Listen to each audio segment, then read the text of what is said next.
आज दोल पूर्णिमा है और दोल पूर्णिमा यानी राधा कृष्ण का प्रेम, बसंत ऋतु और वृंदावन। राधा कृष्ण के साथ दोल पूर्णिमा किस प्रकार जुड़ी हुई है, इस बारे में कई मत हैं। इन मतों में सबसे प्रचलित दो मत हैं। पहला राधा रानी का आग्रह और दूसरा श्री कृष्ण की शरारत।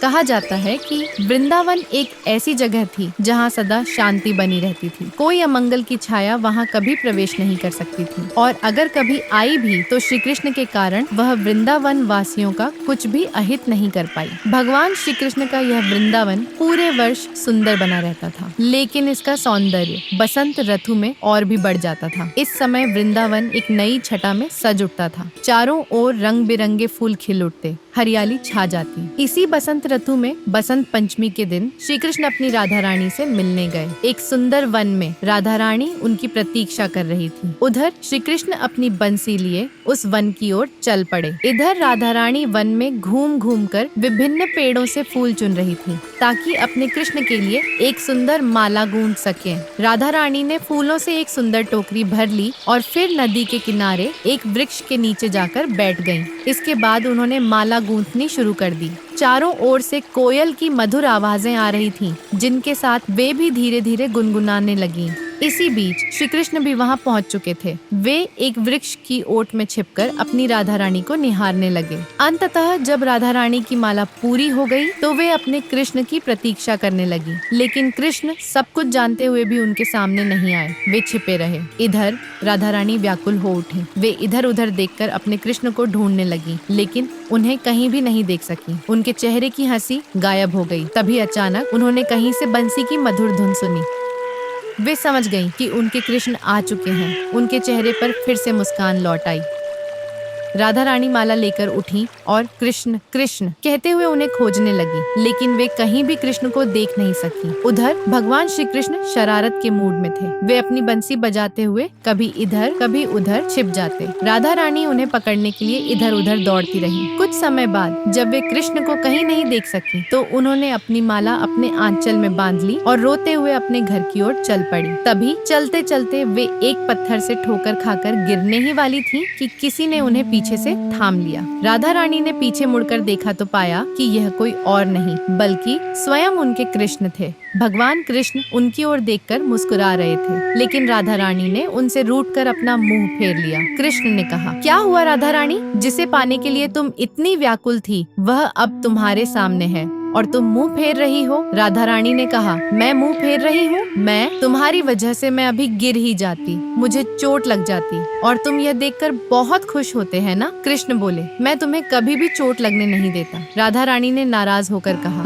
मुझे सब पता है, कुछ भी समझाने की जरूरत नहीं है, मेरे पास समय नहीं है, अब मुझे जाना होगा। यह कहकर राधा रानी फिर से अपने घर की ओर चल पड़ी, लेकिन तभी श्री कृष्ण ने फिर से उनका हाथ थाम लिया। राधा रानी बोली, छोड़ो मुझे, तुम चले जाओ और अब मैं कभी भी तुम्हारा इंतजार नहीं करूंगी। कृष्ण बोले, इतना मान, अगर मैं सच में एक दिन चला जाऊं तो तुम क्या करोगी? राधा रानी कृष्ण की ओर मुड़ी, उनकी आंखें आंसुओं से भर आईं। वे एक तक कृष्ण को देखने लगी, फिर वे श्री कृष्ण को गले से लगा लिया और कृष्ण भी एक उज्जवल मुस्कान के साथ उन्हें आलिंगन में भर लेते हैं। फिर धीरे से कृष्ण बोले, मेरा उपहार कहाँ है? राधा रानी ने उनकी ओर देखा, उनके चेहरे पर मुस्कान खिल उठी। उन्होंने कहा, कौन सा उपहार? कृष्ण ने मजाक में कहा, अरे तुम्हारी याददाश्त इतनी खराब हो गई, तुमने खुद मेरे लिए माला बनाई और अब खुद ही भूल गई, यह कैसी बात है? राधा रानी शर्मा गई। उन्होंने कहा, तुम्हें कैसे पता? समझ गई, तुम पहले ही आ गए थे और यह सब बस मुझे चिढ़ाने का बहाना था। कृष्ण हंसते हुए उनकी ओर देखते हैं, फिर वे अपनी बंसी बजाते हुए नदी के किनारे जाकर खड़े हो जाते हैं। भगवान श्री कृष्ण की मधुर बंसी की धुन से चारों ओर का वातावरण गूंज उठता है। राधा रानी भी वहाँ चली जाती है। वे अपने आंचल से माला निकालती हैं और कृष्ण के गले में डाल देती है। चारों ओर के पेड़, पशु पक्षी सभी हमेशा की तरह राधा कृष्ण के प्रेम का उत्सव मनाने लगते हैं। भगवान श्री कृष्ण अपनी राधा रानी को गले लगा लेते हैं और तभी अचानक श्रीमती राधा को आभास होता है कि आकाश से उन पर फूलों की वर्षा हो रही है। चारों ओर और भी रंगीन हो गया था। राधा रानी ने ऊपर देखा, वे आनंद से भर उठी। लेकिन यह क्या, फूलों की वर्षा कैसे हो रही है? वे उत्सुकता पूर्वक अपने कृष्ण से पूछती हैं। इतने फूल, यह तो पुष्प वर्षा है, यह कैसे संभव है? कृष्ण कुछ क्षणों के लिए अपनी आंखें बंद कर लेते हैं और अपनी दिव्य दृष्टि से इस घटना का कारण जानने का प्रयास करते हैं। इधर राधा रानी बार बार पूछती रही, बोलो ना कृष्ण, इतने फूल कहाँ से आ रहे हैं? यह क्या हो रहा है? कृष्ण मुस्कुराते हुए बोले, आज बसंत पंचमी है, देवता स्वर्ग में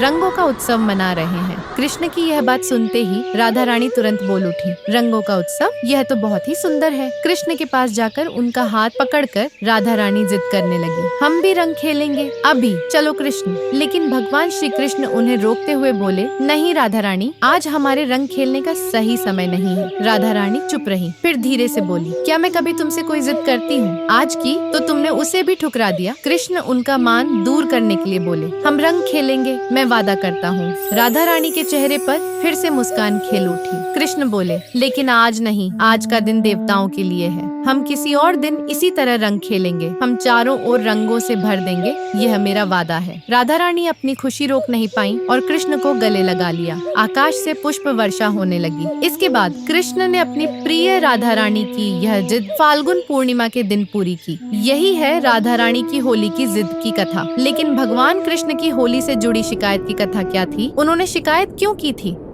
कहा जाता है कि जब भगवान कृष्ण ने पूतना के स्तन से दूध पिया था, तभी से उनका रंग काला पड़ गया था। हालांकि उन्हें अपने रंग से कोई समस्या नहीं थी, लेकिन कभी कभी वे अपनी माँ यशोदा से शिकायत करते थे कि राधा रानी और उनकी सखियाँ सभी गौरवर्ण की हैं, केवल वे ही काले हैं। वे उदास होकर अपनी माँ यशोदा से कहते, माँ मैं काला क्यों हूँ? राधा को देखो, उसकी सखियों को देखो, कोई भी मेरे जैसा नहीं है। यशोदा माँ कहती, शिकान्हा यह कैसी बात कर रहे हो? किसने कहा कि तुम काले हो? कृष्ण बोले, माँ तुम मुझसे झूठ क्यों बोल रही हो? मुझे पता है कि मैं राधा और उसकी सखियों जैसा नहीं हूँ, मेरा रंग अलग है, मैं उनके जैसा होना चाहता हूँ। यशोदा माँ ने प्यार से उन्हें पास बुलाया, उनके सिर पर हाथ फेरते हुए कहा, कृष्ण तुम खुद नहीं जानते कि तुम कितने सुंदर हो। यह वृंदावन का हर एक प्राणी तुमसे कितना प्रेम करता है, यह भी तुम्हें नहीं पता। लेकिन कृष्ण फिर भी उदास होकर बोले, माँ मैं जानता हूँ, लेकिन फिर भी राधा और उसकी सखियों का रंग और मेरा रंग अलग अलग है, यह मुझे बिल्कुल अच्छा नहीं लगता। क्या तुम कुछ नहीं कर सकती माँ? कोई उपाय है जिससे मेरा रंग भी उनके जैसा हो सके? यशोदा माँ ने मुस्कुराते हुए कहा, कृष्ण तुम सबसे सुंदर हो, तुम्हारी सुंदरता की कोई तुलना नहीं है, तुम खुद अपने ही जैसे अनुपम हो। यह कैसी बातें कर रहे हो? कृष्ण का मन नहीं माना, वे नाराज होकर वहाँ से चले गए। यह सिलसिला कई दिनों तक चला। कृष्ण ने खाना पीना तक छोड़ दिया, जिससे वे कमजोर हो गए। यशोदा माँ ने उन्हें बहुत समझाने की कोशिश की, लेकिन कृष्ण का मन नहीं बदला। आखिरकार कोई उपाय न देखकर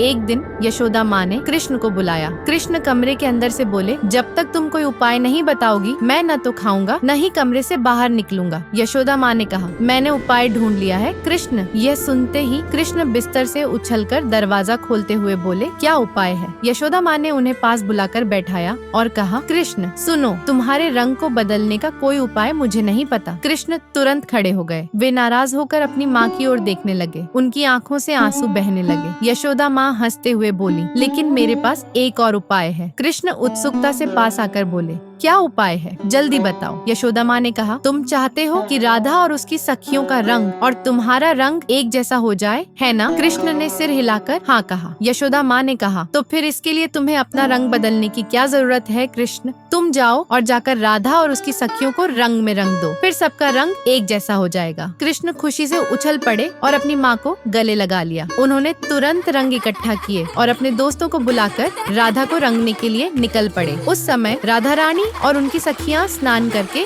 नदी से लौट रही थीं और जंगल के रास्ते से अपने घर जा रही थीं। कृष्ण और उनके मित्र छिपकर उन पर नजर रख रहे थे। जैसे ही वे सामने आई, कृष्ण और उनके दोस्तों ने उन पर रंग डाल दिया। राधा रानी और उनकी सखियां चौंक गईं और जोर से चिल्लाने लगी। कृष्ण और उनके साथी वहाँ से भाग खड़े हुए, लेकिन राधा रानी ने कृष्ण को देख लिया। वह समझ गयी कि यह शरारत कृष्ण की ही थी। इसके बाद राधा रानी की सखियां लाठी लेकर नंदगांव पहुँच गयीं और कृष्ण के सखाओं ने अपनी रक्षा की। यहीं से होली का जन्म हुआ। अगर आपको मेरा यह वीडियो पसंद आया हो तो कृपया मेरे चैनल को सब्सक्राइब करें। साथ ही लाइक, शेयर और कमेंट करना न भूलें।